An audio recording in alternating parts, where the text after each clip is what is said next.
नमस्कार, स्वागत है आपका न्यूज बाइस्कोप में। मैं हूं आपके साथ नवीन गुप्ता। रांची के नामकुम थाना क्षेत्र में सनसनीखेज मामला सामने आया है। सिपई पुल के पास रेलवे ट्रैक के किनारे नग्न अवस्था में एक अज्ञात युवक का शव बरामद किया गया है। सूचना मिलने के बाद पुलिस एक्टिव हुई, मौके पर पहुंची और शव को कब्जे में लेकर पोस्टमार्टम के लिए रिम्स भेजा गया है। पुलिस हत्या समेत सभी एंगल से मामले की जांच में जुट गई है। फिलहाल शव की पहचान नहीं हो सकी है और आसपास के सीसीटीवी फुटेजों को खंगाला जा रहा है ताकि जो घटना की वजह है वो स्पष्ट हो सके और तमाम जो आसपास के सीसीटीवी फुटेज हैं उसके माध्यम से इस घटना का कोई सुराग हाथ लग सके। तो पुलिस तमाम उन बिंदुओं पर जांच कर रही है। ये मामला हत्या का है या और कोई एंगल है, तमाम पहलुओं पर पुलिस जांच कर रही है। और चाईबासा में भी पुलिस को एक बड़ी कामयाबी हाथ लगी है। नक्सलियों के आर्थिक मॉड्यूल का खुलासा हुआ है। नक्सलियों द्वारा डंप की गई मोटी रकम पुलिस ने रिकवर कर ली है। 35 लाख रुपए की बरामदगी हुई है। नक्सलियों के द्वारा डंप किया गया था ये पैसा सुरक्षा बलों को टारगेट करने और एक्सप्लोसिव खरीदने के लिए ये पैसे रखे गए थे। लेकिन एक बड़ी कामयाबी के तौर पर आप इसे देख सकते हैं। चाईबासा के कराईकेला थाना क्षेत्र में यह कार्रवाई की गई है और इसे एक बड़ी कामयाबी पुलिस के लिए मानी जा रही है, क्योंकि आप समझ सकते हैं कि अगर 35 लाख रुपए की बरामदगी होती है तो उस 35 लाख रुपए से नक्सली जो हैं अपने मंसूबों को पूरा करने के लिए कई तरह के एक्सप्लोसिव और वैसी चीजें खरीद सकते थे जो कहीं ना कहीं घातक होती है और उसका इस्तेमाल जो है वो अपने मिशन को कंप्लीट करने के लिए कर सकते थे। लेकिन उनके मंसूबों को पूरा होने से पहले ही पुलिस ने नाकाम कर दिया है उन तमाम मंसूबों को और मोटी रकम पुलिस ने रिकवर कर ली है और नक्सलियों के मॉड्यूल पर पुलिस ने बड़ी चोट की है। रविवार को झारखंड संयुक्त प्रवेश प्रतियोगी परीक्षा बोर्ड JCECEB द्वारा एनएम प्रवेश परीक्षा आयोजित की गई। बोकारो के MGM हायर सेकेंडरी स्कूल में परीक्षा केंद्र पर करीब 40 से 50 छात्राओं को परीक्षा से वंचित कर दिया गया। छात्राओं का आरोप है कि वो समय पर पहुंची थी, लेकिन गूगल मैप के कारण वो स्कूल के दूसरे गेट पर पहुंच गए, जहां कोई सूचना या गाइडेंस नहीं था। मुख्य गेट सुबह 9:30 बजे बंद कर दिया गया और गार्ड्स ने देर से पहुंचने पर उन्हें प्रवेश से मना कर दिया। छात्राओं ने गेट के बाहर प्रदर्शन कर दोबारा परीक्षा कराने की मांग की है। छात्रों की ओर से कहा गया कि 1 साल की मेहनत कुछ मिनट की देरी के कारण बर्बाद नहीं होनी चाहिए। चलिए खबरों में बढ़ेंगे आगे। अगली खबर रामगढ़ से सामने आ रही है। रामगढ़ में एनकाउंटर स्पेशलिस्ट कहे जाने वाले इंस्पेक्टर PK सिंह को सस्पेंड कर दिया गया है। आरोप है कि 23 जुलाई को यौन शोषण के आरोप में हिरासत में लिए गए आफ्ताब अंसारी थाने से फरार हो गया, जिसके बाद पुलिस कप्तान की रिपोर्ट और IG के निर्देश पर PK सिंह पर कार्रवाई हुई है। सीसीटीवी फुटेज में फरार आफ्ताब अंसारी नजर आया है और अब पुलिस पूरे मामले की जांच में जुटी है। फिलहाल आफ्ताब की गुत्थी को लेकर जो है कई तरह के सवाल खड़े हो रहे हैं।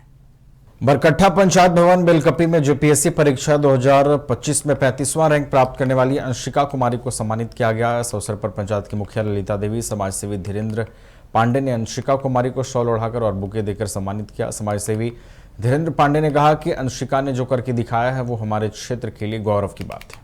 बहुत अच्छा लग रहा है। बहुत दिनों के बाद सबसे मिलने का मौका मिला, सबका आशीर्वाद मिला तो बहुत ज्यादा ही अच्छा लग रहा है। जितने भी प्रतियोगिता परीक्षा से जुड़े युवा युवतियां हैं उसके लिए क्या कहना चाहेंगे? सबसे पहले तो ये मेरे लिए बहुत गर्व की बात है कि अपने गांव से हम सबसे पहले निकल कर आए हैं। तो और बाकी जो पढ़ाई कर रहे हैं तो जो भी यंगस्टर्स लोग हैं वो लोग से तो हम यही कहना चाहेंगे कि पढ़ाई जरूर करें। शिक्षा बहुत ज्यादा ही जरूरी है, चाहे लड़का हो चाहे लड़की हो। लड़की पे थोड़ा सा ज्यादा फोकस, क्योंकि गांव है, गांव में लड़कियों को बहुत ज्यादा पढ़ाई का मौका नहीं मिलता है। ठीक है, धीरे धीरे सुधार हो रहा है, बट स्टिल उच्च शिक्षा प्राप्त करें और जॉब या जिस भी क्षेत्र में, हम ये नहीं कह रहे कि JPSC ही करना है, जिस भी चीज में उनका इंटरेस्ट हो तो पढ़ाई अपना जरूर कंटिन्यू करें और अच्छा करें। ये बहुत गर्व की बात है हमारे लिए, हमारे समाज के लिए, हमारे देश के लिए। और तो उनको इसका वर्णन अपने शब्दों में नहीं कर सकते, इतना खुशी हो रही है मुझे। आज JPSC में 35वां रैंक लाकर बरकट्ठा की धरती को गौरवान्वित की है। इसके लिए मैं दिल से इनके माता पिता को इनको हार्दिक बधाई और शुभकामनाएं देते हैं कि आज अपने गांव में अपने घर की बच्चियां इस तरह से सर्वश्रेष्ठ पद पर जो हासिल की है, इनके माता इनके पिता को बहुत बहुत धन्यवाद। आपके चैनल को बहुत बहुत धन्यवाद। हमें बहुत गर्व की बात हो रही है कि बेलकपी और बरकट्टा प्रखंड क्षेत्र में हमारी पहली बेटी पास की है। बहुत खुश हैं हमारी भतीजी जेपीसी क्रैक की है तो अच्छा रैंक प्राप्त की है और सबसे ज़्यादा मुझे खुशी है। तो मुझे गर्व है, आने वाले बच्चे को भी इससे प्रभावित होगा, प्रेरणा मिलेगा। बहुत अच्छा लग रहा है, बहुत दिनों के बाद सबसे मिलने का मौका मिला। जेएलखेम के केंद्रीय उपाध्यक्ष देवेंद्र नाथ महतो ने आज राज्यपाल संतोष गंगवार से मुलाकात कर झारखंड स्टेट फार्मेसी काउंसिल में फैले भ्रष्टाचार और अनियमितताओं को लेकर विस्तृत ज्ञापन सौंपा। उन्होंने कहा कि झारखंड में करीब 120 फार्मेसी कॉलेजों में से अधिकांश सिर्फ कागजों पर चल रहे हैं और इन्हें काउंसिल का संरक्षण मिल रहा है। महतो ने बताया कि 19 जुलाई को स्वास्थ्य विभाग के अपर सचिव को ज्ञापन सौंपा गया था, जिसके बाद 23 जुलाई को फार्मेसी काउंसिल कार्यालय के समक्ष भारी बारिश में धरना भी दिया गया। बावजूद इसके अब तक कोई ठोस कार्रवाई नहीं हुई है। उन्होंने आरोप लगाया है कि काउंसिल के अध्यक्ष का कार्यकाल 6 महीने पहले ही समाप्त हो चुका है, फिर भी वो पद पर बने हुए हैं। 500 से अधिक फर्जी रजिस्ट्रेशन कराने और 2 राज्यों में पंजीकरण जैसे गंभीर आरोप भी लगाए गए हैं। जेएलकेएम ने मांग की है कि काउंसिल में झारखंड मूल के फार्मासिस्टों को ही नियुक्त किया जाए और आने वाले चुनाव स्वतंत्र आयोग से कराए जाएं।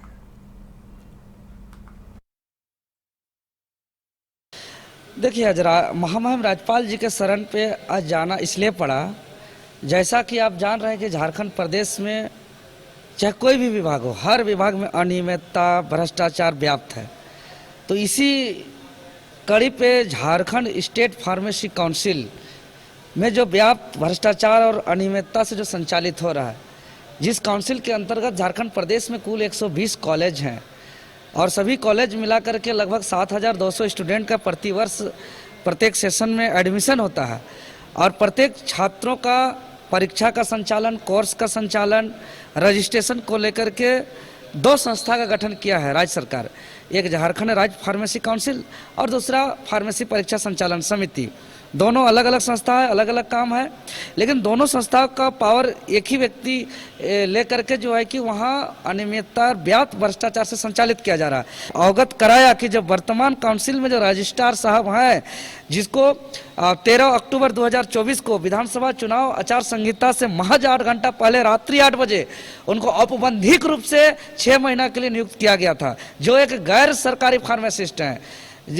और उसका संचिका में साफ साफ लिखा हुआ है कि 6 महीना से ज़्यादा जो है कि इनका कार्यकाल नहीं होगा और उनका 6 महीना बीतने के बावजूद 3 महीना, 3.5 महीना बीत गया, अभी भी कुर्सी में जमे हुए हैं। और उस पर कई आरोप है कि 2 स्टेट में उसका फार्मेसी का रजिस्ट्रेशन किया हुआ है, जबकि फार्मेसी एक्ट 1948 का 72 का क्लॉज 2 और 42 में प्रावधान है कि कोई भी स्टेट में आप एक ही स्टेट में आप रजिस्ट्रेशन करा सकते हैं, लेकिन उनका उल्लंघन किया इन लोग ने।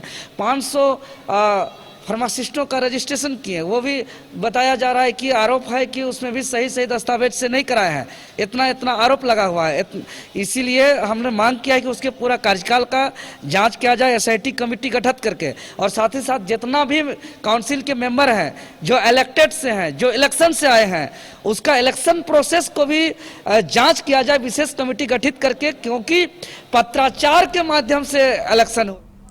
राजधानी रांची में इंटर स्टेट गैंग द्वारा डकैती की वारदात को अंजाम देने की योजना थी, लेकिन घटना से पहले ही पुलिस ने इस गिरोह का भंडाफोड़ करते हुए 3 आरोपियों को दबोच लिया है। दरअसल पुलिस को सूचना मिली थी कि पावर ग्रिड में डकैती करने वाला गिरोह बिना नंबर प्लेट के स्कॉर्पियो गाड़ी से पहुंचा है, जो पावर प्लांट की रेकी कर रहा है और पावर ग्रिड में कॉपर तार की डकैती करने की योजना भी बना रहा है। जिसकी जानकारी मिलने के बाद त्वरित कार्रवाई करते हुए पुलिस ने 3 अपराधियों को गिरफ्तार किया।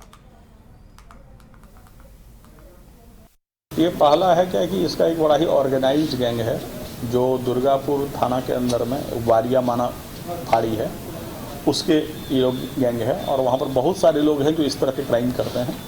और कई बार लोग क्या होता है, गैंग के मेंबर इंटरचेंज होते हैं, तो कई बार आप जब एक को पकड़ेंगे तो उस पूरे गैंग का पता लगाना मुश्किल होता है। पर वहाँ के सारे लोग हैं और ये लोग जो है स्कॉर्पियो से निकल के आते थे और पहले से रेकी किए रहते थे कि किस पावर ग्रिड में या किस पावर स्टेशन में या कहीं पर पुराना कोई चीज़ सामान पड़ा हुआ है, तो उसमें कॉपर के तार को फटाफट काट के स्कॉर्पियो में लोड करके चले जाते थे। स्कॉर्पियो में नंबर प्लेट नहीं होता था, ताकि अगर सीसीटीवी फुटेज में भी आवे तो उसका मालिकाना ट्रेस करना मुश्किल हो। और लोग चोरी करके वापस फिर दुर्गापुर चले जाते थे।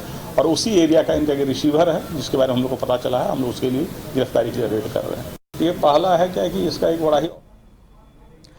झारखंड के चाईबासा जिले में नक्सलियों के आर्थिक मॉड्यूल पर पुलिस ने बड़ी कार्रवाई की है। हथियार और गोला बारूद खरीदने के लिए नक्सलियों द्वारा छुपाकर रखे गए 35 लाख रुपया सुरक्षा बलों के हाथ लगे हैं। झारखंड पुलिस में नक्सलियों को बड़ी आर्थिक चोट दी है। चाईबासा के कराईकेला के जंगली क्षेत्र में झारखंड जगुआर और केंद्रीय बलों के जवानों ने सटीक सूचना के आधार पर नक्सलियों द्वारा डंप किए गए 35 लाख रुपए बरामद किए। रांची रेंज के आईजी मनोज कौशिक ने बताया कि सुरक्षा बलों को यह जानकारी मिली थी कि पुलिस के खिलाफ जारी लड़ाई के लिए नक्सली हथियार और गोला बारूद खरीदने के लिए पैसे जमा कर रहे हैं। इसी सूचना पर कराईकेला इलाके में सर्च अभियान चलाकर यह कार्रवाई की गई। चाईबासा में आज एक बहुत महत्वपूर्ण माओइस्ट फाइनेंसिंग का जो मॉड्यूल है उसके तहत रिकवरी हुई है। 35 लाख रुपए के करीब अमाउंट है, उसकी अभी एक्चुअल गिनती अभी चल ही रही है। 35 लाख के रुपए के करीब अमाउंट है जो कि डंप करके नक्सलियों ने एक जगह पे रखा था। तो एक स्पेसिफिक इनपुट पे एसपी चाईबासा ने सुरक्षा बलों के साथ, जगुआर के साथ, सीआरपीएफ के साथ आज सुबह में एक अभियान लॉन्च किया, तो जिसमें ये रिकवरी हुई है। और एज पर इनपुट ये जो पैसा था तो ये सिक्योरिटी फोर्सेस के अगेंस्ट एक्सप्लोसिव्स वगैरह खरीदने के लिए माओइस्ट ने डंप किया था। तो ये बहुत बड़ा एक अचीवमेंट है चाईबासा पुलिस के लिए। किस इलाके से शुरू हुआ? ये चाईबासा पुलिस के ही तहत कराईकेला थाना अंतर्गत जो है ये रिकवरी।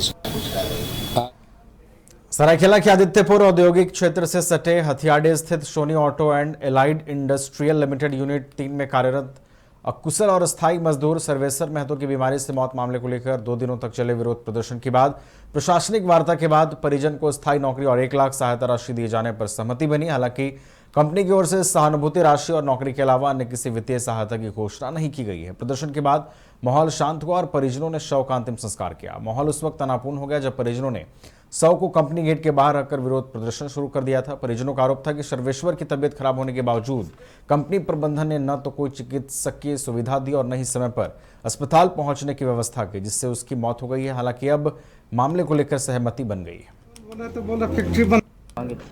ये जेकेएलएम पार्टी के द्वारा आंदोलन किया जा रहा था। इनकी मांगे थी कि इनको 15 लाख रुपए का मुआवजा दिया जाए प्लस एक स्थायी नौकरी दिया जाए।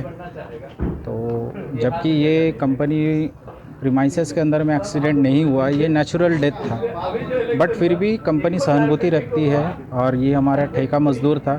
हम लोग बोलते हैं सोनी को फैमिली है, हम लोग फैमिली जैसा काम करते हैं। वो भी शांतिपूर्वक अपना जो भी धरना देना था दिए, हमने भी अपना शांतिपूर्वक उनसे बात किया। आज ये सेटलमेंट हुआ हम लोग दोनों के बीच में कि उनको 1 लाख रुपए का एक आर्थिक मदद हम लोग दे रहे हैं, जिससे वो अपना श्राद्ध क्रम वगैरह अपना कर सके। तो अस्थायी नौकरी देने की बात की गई है, साथ में 1 लाख रुपये मुआवजा। 24 घंटे से बॉडी यहीं था, इसको लेकर वार्ता विफल हो रही है। 24 घंटे से ज़्यादा, लगभग 36 घंटे, मतलब 48 घंटे से प्रशासन लगातार मुस्तैद थी और काम किया जा रहा था। कोशिश की जा रही थी कि वार्ता हो और बॉडी के साथ भी हम लोग ये चाह रहे थे कि बॉडी का जल्दी दाह संस्कार किया जाए। अंततः प्रबंधन और परिवार के बीच सार्थक वार्ता हो चुकी है। मामला यहाँ पर ड्यूटी आया था, ड्यूटी के बाद यहाँ पर घर पहुँचा दिया गया था। उसके बाद क्या हुआ, देहांत हो गया। मुआवजा 1 लाख रुपए मिला है और उसके परिवार को एक नौकरी मिला है। 1 लाख टाका देबो बोलছে और काज देबो बोले। आरो की बोल रहा है? और कोनो नहीं। क्या चाहते हैं, काम करिएगा ना? पैसा दिले तो हम नहीं करते। 1 लाख দিচ্ছে আর বলছে काम করবে। काम करिएगा ना? करबो और की करबो। कितना बच्चा है आपका? 2।